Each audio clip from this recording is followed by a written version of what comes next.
Magandang araw mga bata, kamusta naman kayo?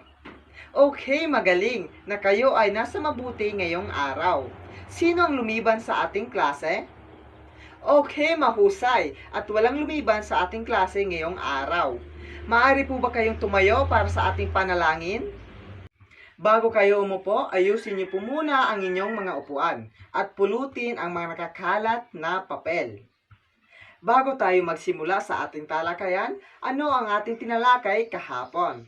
Okay, magaling. Ito ay tungkol sa tamang pagtanggap ng bisita. Ano ang dapat natin gawin kapag may dumating na bisita sa ating bahay?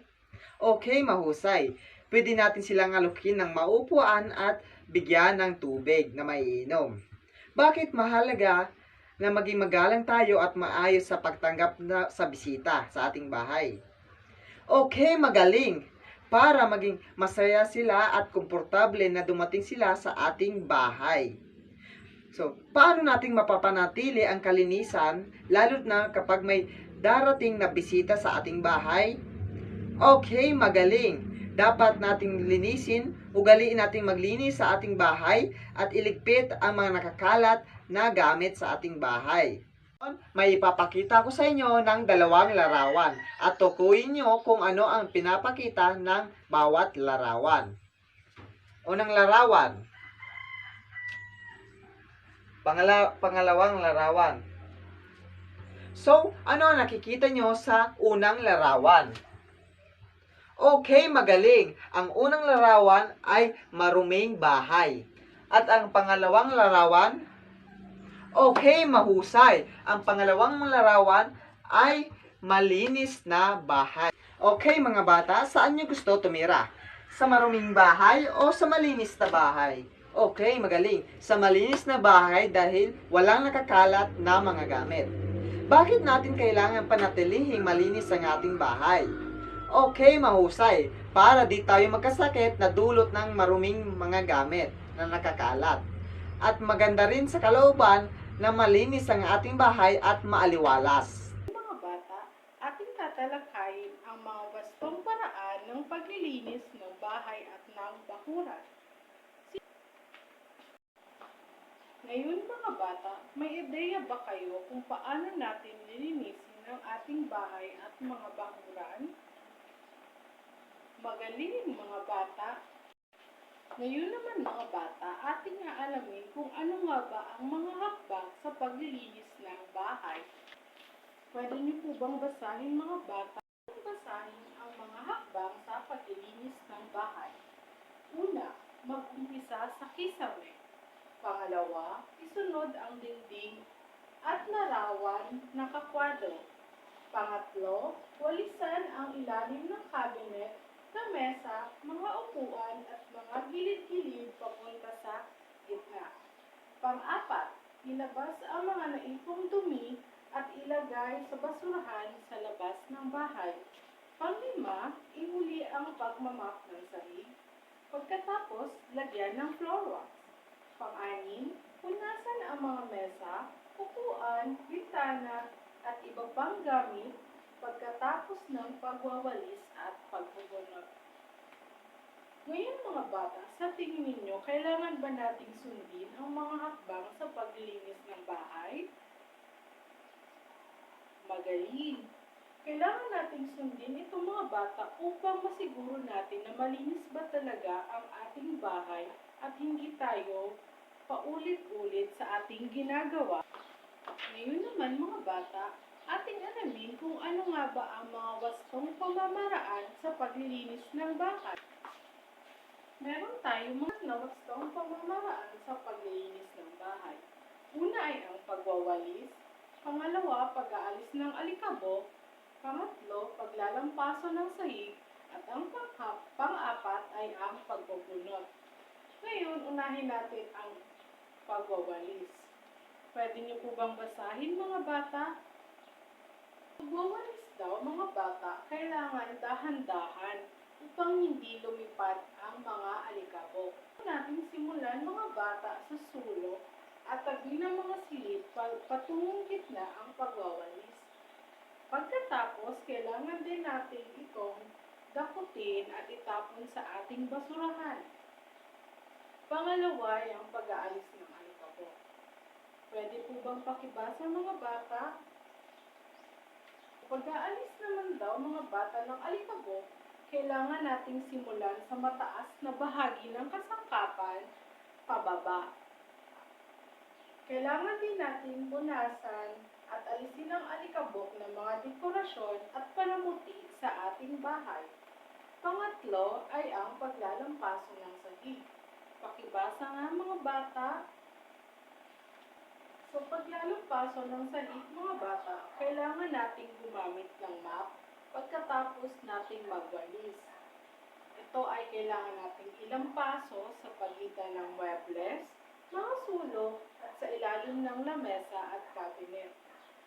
Pagkatapos natin nalinisan lahat, kailangan din nating banlawan gamit ang tubig yung mop head o yung sa ginamit natin na pampunas dun sa pang-apat ay ang pagbubunot. Pakibasa nga po mga bata. Pagbubunot naman mga bata, halimbawa kung ang bahay natin ay gawa sa kahoy at ang sahig natin ay gawa sa kahoy, kailangan muna natin punasan ang sahig bago lagyan ng floor wax. Kailangan natin gawing manipis at pantay-pantay ang paglalagay. Pagkatapos, patuyuin ito bago bunutin. Punasan ng tuyong basahan upang lalong kumintab. Ngayon mga bata, naintindihan niyo ba ang mga wastong pamamaraan sa paglilinis ng bahay? Magaling mga bata. Ngayon mga bata, ating alamin naman kung ano nga ba ang mga paraan sa paglilinis ng bakuran. Ngayon naman mga bata, kailangan nating tandaan ang mga paraan sa paglilinis ng bakuran. Una, ugaliin ang pagwawalis sa loob at labas ng bakuran. Pangalawa, diligan ang mga halaman araw-araw at lagyan ito paminsan-minsan ng patabang organiko at bungkalin ang lupa sa paligid ng halaman. Pangatlo, gupitin din ang mga halaman kung kailangan upang gumanda ang hugis at haba ng mga sanga at maging malusog ang halaman. Pang-apat, kung magtatapon ng basura, paghiwalayin ang nabubulok at hindi nabubulok. Pang-lima, kinakailangang takpan ang mga basurahan upang hindi pamugara ng daga, langaw, ipis, at iba pang insekto. Pang-anim, siguraduhin ang mga kanal o daluyan ng tubig ay dumadaloy ng tuloy-tuloy upang hindi pamahayan ng mga lamok. Ngayon mga bata, naintindihan niyo ba ang mga paraan sa paglilinis ng ating bakuran? Magaling! Bakit nga ba natin kailangang siguraduhin na malinis ang ating bakuran? Magaling mga bata, ako'y natutuwa at meron kayong natutunan sa ating pinag-aralan ngayong araw. Ngayon mga bata, magkakaroon kayo ng simpleng gawain. Hahatiin ko kayo sa dalawang grupo at kailangan ninyong pumili ng leader na magpapakita kung paano linisin ang isang partikular na parte ng bahay base sa inyong mabubunot na papel. Dito sa mga hawak ko ngayon, meron akong 1, 2, 3, at 4. May 4 akong papel dito, tapos bubunot kayo, yung leader ninyo, at kailangan ipakita or ipaliwanag kung ano nga ba ang kailangan gawin dun sa partikular na bahagi ng bahay na yon sa paglinis. Atin munang basahin kung ano nga ba ang panuto, ipakita at ipaliwanag kung paano linisin ang isang partikular na parte ng bahay base sa inyong mabubunot na papel. Bibigyan ko kayo ng 10 minuto upang pag-aralan at pag-usapan kung ano nga ba ang inyong mga gagawin. Naiintindihan po ba mga bata? Magaling mga bata! So ngayon naman sa ating paksang tinalakay kanina, Tatanungin ko kayo kung ano ba yung mga mahalagang bagay na natutunan nyo sa araw na ito. Tama, natutunan natin ang wastong paglinis ng bahay at bakuran. Tama. At bakit kailangan nating matuto or dapat matutunan ang paraan ng paglilinis ng bahay?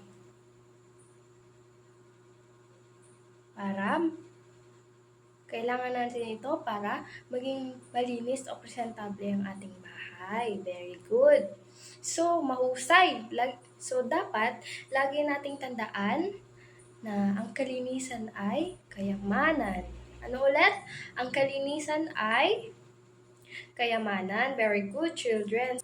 So ngayon naman ay nais kong kumuha kayo ng inyong mga kwaderno at isulat ang mga sumusunod. Number 1, magbigay ng paraan ng paglilinis ng bahay. Number 2, magbigay ng 2 kagamitan sa paglilinis. Number 3, bakit mahalaga ang paglilinis ng bahay at bakuran? Ngayon, sagutan niyo ito at habang sumasagot, gusto ko walang maingay. Gusto ko nakafocus lang sa inyong kasagutan. Malinaw ba mga bata? Okay, very good. Pwede na kayong sumagot. Okay, dahil ang lahat na itapos na sa pagsasagot, tumungo tayo sa ating takdang aralin. So, ang takdang aralin natin sa ngayon ay nais ko na kayo ay tumulong sa inyong mga magulang o di kaya ate. Basta kahit sinong naglilinis sa inyong bahay. Gusto kong tulungan nyo sila at isulat nyo sa kwaderno ang mga ginawa nyo sa inyong bahay. Mabuti po ba? Narinig po ba ng maayos? Pwede nyo po siyang isulat ngayon din. At sa susunod nating pagkikita, ipe-present nyo sa akin ang mga assignment nyo at chechekan ko. So maraming salamat mga bata sa inyong pakikinig at pakikilahok sa ating aralin ngayon. At kita-kits sa inyo sa susunod nating pagkikita. Maaari na kayo umuwi. Maraming salamat sa inyong lahat.